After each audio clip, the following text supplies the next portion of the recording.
What did Jesus do between childhood and his public debut, about 30 years of age? The canonical Gospels go quiet after one vivid scene at age 12 in Jerusalem, then resume when he appears by the Jordan and in the synagogues of Galilee. That long silence, roughly 18 years, has invited theories from the sober to the sensational. Tonight, we'll map the evidence, sort the legends, and tell a grounded human story of those missing years. My view? The trail leads home. Nazareth and its ridge neighbor Sepphoris, not India or Britain. The records and the dirt under Galilee's stones tell the tale. What we actually know and don't. Our hard data comes in two brief notes. First, Luke shows Jesus at 12, staying behind in the temple, debating scripture with teachers. His parents find him, and he returns to Nazareth, where he grew in wisdom and stature. Second, Luke later says he began ministry when he was about 30. That's it. The gap is real. The sources don't place him abroad, don't list teachers, and don't hint at travel itineraries. So any global claims must clear a high bar. Galilee as a real place. Nazareth and Sepphoris.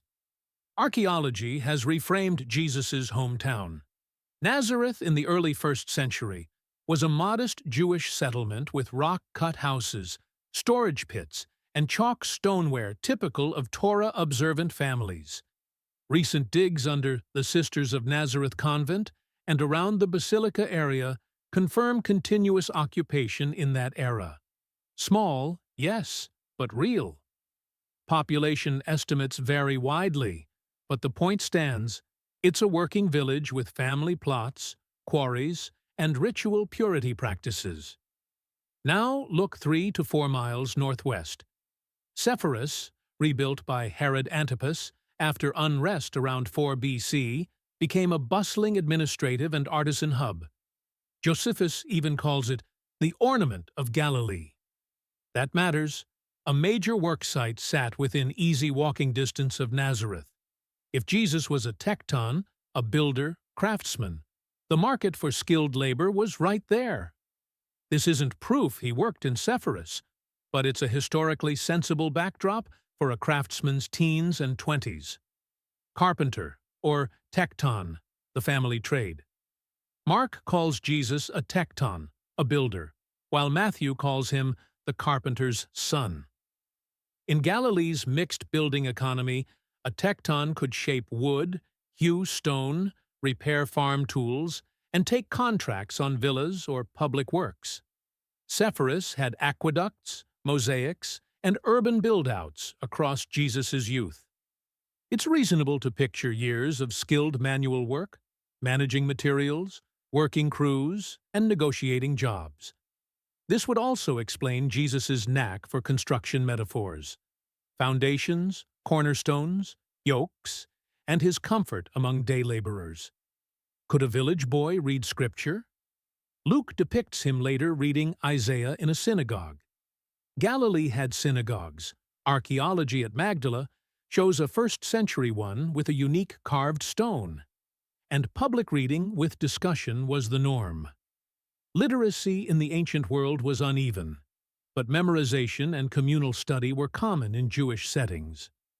Jesus almost certainly spoke Aramaic, with exposure to Hebrew for scripture, and probably some Greek for trade and city work. Galilee was multilingual. This mix fits the sayings preserved in the Gospels and the urban-rural blend of his parables. The Essenes and Qumran, a maybe that taught the world something else. You'll sometimes hear, maybe Jesus trained with the Essenes at Qumran. It's true that the Dead Sea Scrolls reveal a strict Jewish sect with apocalyptic hopes and a community rule. The overlaps, concern for purity, end-time language, are intriguing. But there's no evidence Jesus lived at Qumran, and their isolationist communal rule clashes with his open-table ministry later on. Still, the scrolls prove the theological air of his youth crackled with expectation. That's background, not biography. Apocrypha and childhood wonders, what later texts actually say. Late and non-canonical texts fill imaginative gaps. The infancy Gospel of Thomas, not the same as the sayings Gospel of Thomas, spins stories of miracle-working youth. Recently, scholars identified a tiny 4th to 5th century Greek papyrus fragment that appears to preserve part of this infancy tradition. Newsworthy for manuscript history, not for new facts about Jesus' life. The consensus dates the composition itself much later than Jesus' time, so it can't inform the missing years historically. The big travel myths: India, Tibet, Britain, India, Tibet. In 1894, Nicholas Notovich claimed a Tibetan monastery held records of Isa, Jesus, in India. Within months, investigators visited Hemis and found no such text. The abbot denied the story. Scholars debunked the book as a hoax. To this day, no verifiable manuscript has surfaced, and the scholarly consensus is unanimous. Notovich fabricated it. Later retellings recycle the myth, but evidence hasn't improved. Subscribe to Bible Storybook. Britain. Medieval legends at Glastonbury claim Joseph of Arimathea brought the young Jesus to Britain on the tin trade. It's colorful folklore with deep cultural roots, but again, no early sources support it, and archaeology hasn't produced anchors beyond medieval devotion. Treat it as legend, not history. Apostle Thomas in India. Distinct from Jesus in India claims, South Indian Christian traditions remember Thomas the Apostle arriving in 52 CE. That's after Jesus' life and belongs to early church history, not Jesus' youth.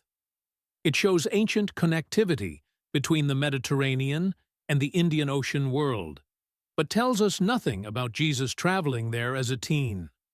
Bottom line, extraordinary travel theories lack contemporaneous evidence. The silence of our earliest sources is better explained by an ordinary local life than by undocumented world tours. A plausible reconstruction. Ordinary years, extraordinary preparation. So what did those years likely look like? Family craft. Learning and practicing as a tekton, perhaps taking seasonal work where projects arose, maybe even some contracts in cosmopolitan Sepphoris.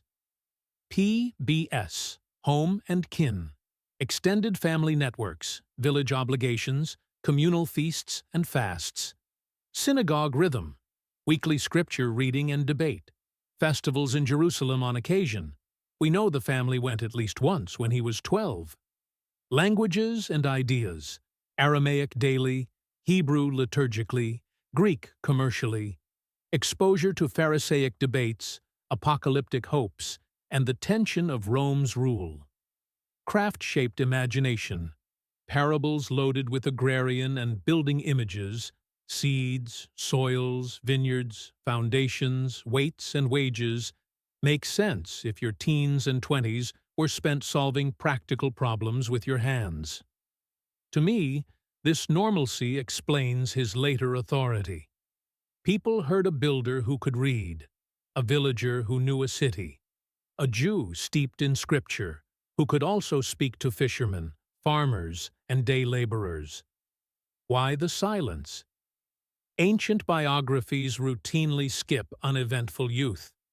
The Gospels aren't modern cradle-to-grave lives, they're proclamations focused on mission, passion, and resurrection.